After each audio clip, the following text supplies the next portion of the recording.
తెలంగాణ రాష్ట్ర ముఖ్యమంత్రి ఉద్యమ నాయకుడు శ్రీ కల్వకుంట్ల చంద్రశేఖరరావు గారు ఉద్యమ సమయంలో ఈ తెలంగాణ రాష్ట్ర సాధనతో పాటు తెలంగాణ రాష్ట్రాన్ని బంగారు తెలంగాణ నిర్మాణాన్ని నిర్మించాల్సిన ఆవశ్యకత ఉందని పేర్కొన్నారు.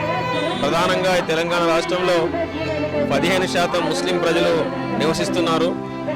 వారికి విద్యా ఉద్యోగ రాజకీయ రంగాల్లో సమైక్య పార్టీలు ఎలాంటి ప్రాతినిధ్యం ఇవ్వకపోగా విద్యారంగంలో ఉద్యోగ రంగాల్లో రిజర్వేషన్ లేకపోవడం వల్ల వాళ్ళు అన్ని రంగాల్లో పూర్తిగా వెనుకబడి ఉన్నారని పేర్కొన్నారు. మరి ఆ సందర్భంలోనే తాను అధికారంలో వస్తే కేవలం 4 నెలల కాల పరిమితిలో విద్యా ఉద్యోగ రంగాల్లో ముస్లింలకు 12% రిజర్వేషన్ కల్పిస్తారనేటువంటి వాగ్దానాన్ని కూడా చేసినారు. మరి ఆ వాగ్దానాన్ని నమ్మినటువంటి తెలంగాణ రాష్ట్ర ప్రజలు శ్రీ కల్వకుంట్ల చంద్రశేఖరరావు పార్టీ తెలంగాణ రాష్ట్ర సమితికి బ్రహ్మరథం పెట్టి ఏకపక్షంగా ముస్లింలు ఆయనకు అనుకూలంగా ఓటు వేయడం జరిగింది. ఫలితంగానే రాష్ట్ర ముఖ్యమంత్రిగా మారిన తర్వాత 4 నెలల్లో రిజర్వేషన్ కల్పిస్తానటువంటి ముఖ్యమంత్రి దాదాపు అధికారంలో వచ్చేసి ఈనాటికి 26 నెలలైంది. మరి 26 నెలల లోపల విశ్రాంత ఐఏఎస్ శ్రీ సుధీర్ గారిని ఆధ్వర్యంలో కమిటీ చేసి ఆ కమిటీ ద్వారా ఈ రాష్ట్రంలో ముస్లింల యొక్క బాగోగులను ముస్లింల యొక్క వెనుకబాటుదనాన్ని అంచనా వేయడానికి ఒక కమిటీ వేశారు. మరి ఆ కమిటీ 10 జిల్లాల్లో ఇక ముస్లిం యొక్క స్థితిగతులను పూర్తిగా అధ్యయనం చేసి ఒక రిపోర్టు సమర్పించడం జరిగింది. ఆ రిపోర్టు ప్రకారంగా విద్యా ఉద్యోగ రంగాల్లో ముస్లింలు పూర్తిగా వెనుకబడి ఉన్నారు. 12% రిజర్వేషన్ కల్పించిన బాధ్యత ప్రభుత్వానికి గుర్తు చేసింది. దానికోసం ప్రధానంగా ముఖ్యమంత్రి గారు శాసనసభ సమావేశాన్ని ఏర్పాటు చేసి ఈ రిజర్వేషన్ల అంశాన్ని రాజ్యాంగ సవరణ కొరకు 9వ షెడ్యూల్లో చేర్చడానికి భారత పార్లమెంట్కు పంపాల్సిన ఆవశ్యకత ఉంది. మరి జీఎస్టీ బిల్లు కొరకు ఏకపక్షంగా శాసనసభ సమావేశం ఏర్పరిచిన ముఖ్యమంత్రి గారు ఈ విషయంపై కూడా చొరవ తీసుకోవాల్సిన బాధ్యత ఉందని తెలియజేస్తున్నాం. ఇప్పటికే అధికారంలో వచ్చేసి 2.5 సంవత్సరాలు పూర్తయినప్పటికీ కూడా ఎక్కడి వేసిన గొంగళి అక్కడే ఉన్నట్టు ముస్లిం రిజర్వేషన్ల అంశం తయారైంది. కాబట్టి ఈ తెలంగాణ రాష్ట్రంలో ఉన్నటువంటి ముస్లిం నిరుద్యోగులు విద్యావంతులు తీవ్రమైనటువంటి ఆందోళన గురి చేస్తున్నారు.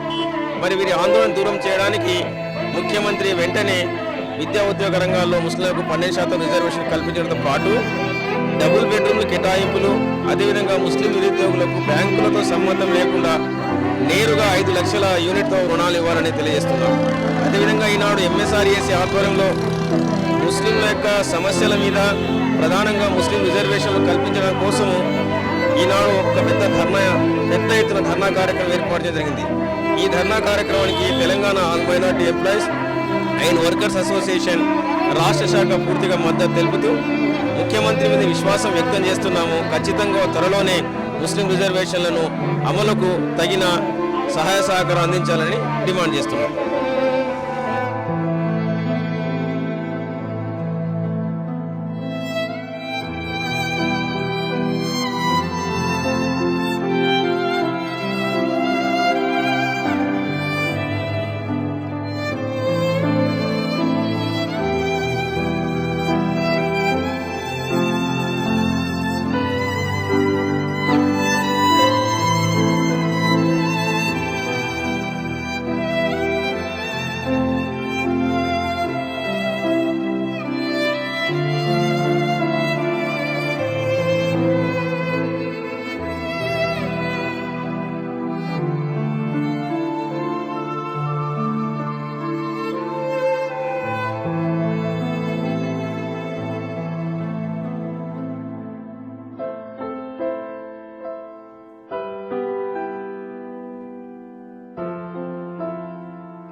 మా కేసీఆర్ సార్ వెనుకబడిన ముస్లిమ్స్ వాళ్ళందరికీ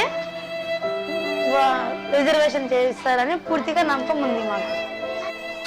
మా కేసీఆర్ సాబు మాకు రిజర్వేషన్ ఇస్తారని పూర్తి నమ్మకం ఉంది.